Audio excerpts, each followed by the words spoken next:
Today I'm going to be using the Moonchild Tarot Deck. I've already pre-drawn 2 cards for our single reading for today. I have not looked at them as per usual, and let's see what comes up. I'm seeing somebody fidgeting. It's like grabbing a little bit of this, adjusting that, zipping things up, putting things together, moving things around, shifting on the table. And where that's coming in is it's a nervousness.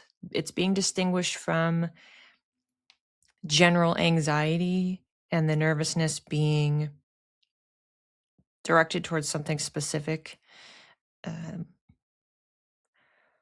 For some, that means it's based on anticipating a certain event or conversation or circumstance. But yeah, I just keep getting it's this nervous energy. It doesn't feel nervous energy in like the playful, fun way. It just feels nervous. On edge. It's the other word that's coming in. Okay, is this for the whole week? It's around 4 days. Tuesday. So what's the math on Tuesday, Wednesday, Thursday, Friday? Okay. It feels like whatever this thing is, this nervousness, it's something that just it kind of pops up, and then we're stewing in it for those 4 days. And then what are we doing after with the weekend? Recovery. It's like I'm seeing somebody laying down and they're in a bathrobe and they got a towel on their head like they just took a shower, and they're just like trying to, it's like decompress but recharge.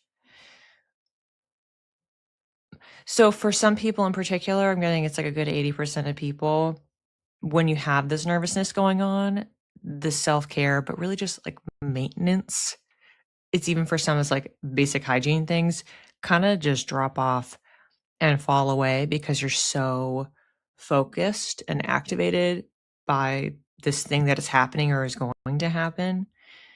And you lose sight a bit of the basics and nurturing.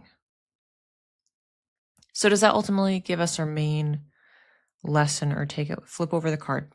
Interrupted, flip over the card. So the first card, see, this is how you know.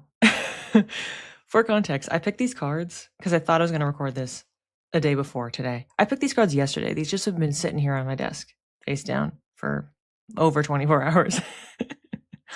The card is Queen of Cups, which I associate with self-care. So the queen is the higher end of the spectrum in the cards in tarot. It doesn't indicate 100% mastery, but you're nearly there. You've made a lot of progress. And when we're talking about cups, this is intuition, this is creativity, this is relationships. So it's a, are you filling your own cup situation? Are you taking care of yourself? So oftentimes I pull this card and it's like, hey, you've been amiss. We have to course correct and take care. So that's why, if we know this up front, if we know that this is a strong potential to happen for a lot of people, at least if we're aware of it, we can try to mitigate. What's coming through is giving yourself, because remember how the energy portal is like Tuesday on? That gives you Monday, today, if you're watching this on the day that it comes out, an opportunity to come up with a list. So I'm seeing anywhere from 4 to 5 things that you could do that are simple. Some of them could just be general things that allow you to recharge, reset, relax, decompress. And then other things being specific to this week. So if you know the thing that you're going to be nervous about, then picking tasks or activities or experiences that are specific to combating that. Examples coming through, but it's make them as creative as possible. Going for a walk, but you could also do something while walking. Like as you're walking, You're looking for birds. You are naming different things that you see. You are identifying different colors. Running through your to-do list. So rather than sitting at home and you're looking on your phone, like thinking of your to-do list while you're walking, like it's like connecting it to your body. And actually it feels like it's like an override of like tricking to make sure that you connect to your intuition more. So when you start moving like that, then you might think, but I'm not going to remember everything on my list because I have some of it written down at home. Your guides and your spirit team are going to nudge you to focus on what's actually the most important. And that could deviate either entirely or partially from what you have on your list. So that seems like a really big one for people, but you can come up with others that are specific to the self-care, the decompression. But as far as like getting through the experience, that's a really helpful tool that they are encouraging, because you kind of, kill a few birds. You're moving your body, which is self-care. You're connecting with your intuition. You are allowing a little bit of decluttering in your mind. So there's a lot of mind, body, soul experiences. Something that's also coming in is more on the moments, focusing on, yes, the present moment, but specific moments in time, creating memories. It feels less reflective. It's not really that nostalgic. Like, let me think about a time when. We're trying to build more of those, trying to find more of those. If you want, you can plan more of those. If you haven't gone on a trip, if you haven't seen friends or family in a long time, how can I set my future self up to create more memories?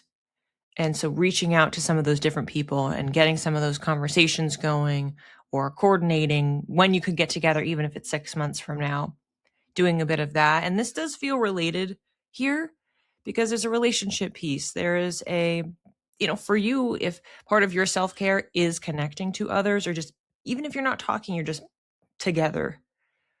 Or even, I know some people do this. I saw this the other day, and I think this is such a fun idea, that it was someone somewhere was posting about how in the pandemic, what they started doing with a friend is that they would just do a video call maybe once a week. I don't know if they said the cadence, but let's say it's once a week.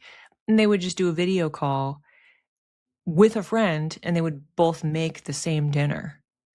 And so you're just both focusing on that, and you're cooking it at the same time. Then while you're doing it, you're just kind of chatting. So you're like with someone, even though you're not with someone. So there's a lot of avenues to accomplish this type of connection and creating memories. Even if it's something like that, it's really simple.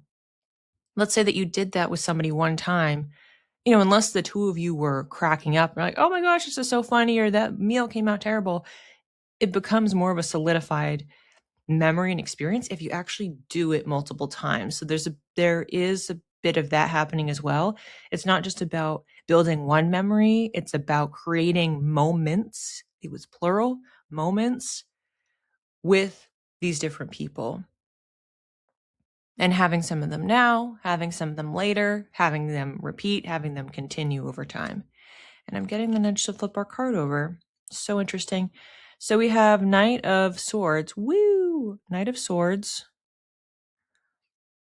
And I don't know if you can see here. So we have the main guy in the middle, and then it's like he has like two jittery shadow versions of himself. So a Knight card is all about action. Swords is about the mind, which makes a lot of sense because we have been talking about that a bit this week. And I view this card as kind of like that, a bit of that jittery energy. So I find it interesting that I received this quote backwards. So I'm kind of wondering, I'm just going to look in the guidebook for, it seems that there's like 2 sentences in there for me to read, because I'm curious how this is intersecting here. Which page? Right? Okay. The Knight of Swords views the world around them as a playground of opportunities and sets a high standard for themselves, working to the brink of their potential and endurance. This can appear intimidating to others, as not many people can live up to this high level of intensity or demand. Can relate.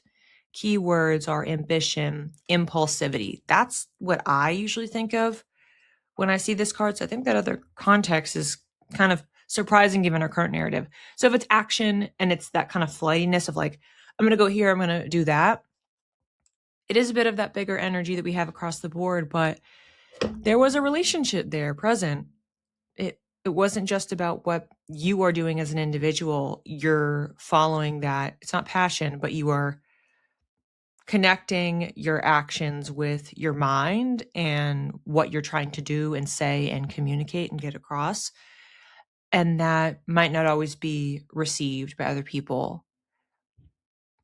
Not about in the way that you're hoping, but it's like that's why when you're connecting with the right people, those connections matter so much because they don't view you as being scattered. They view you as somebody who is looking to act, and they can support you in the nurturing, which has been lacking a little bit. It's almost like, yeah, this is pretty funny because I would think these cards are almost like in the reverse of how I was telling the story, where it's like, this is kind of where we were for the 4 days, and then this is what we're doing afterwards.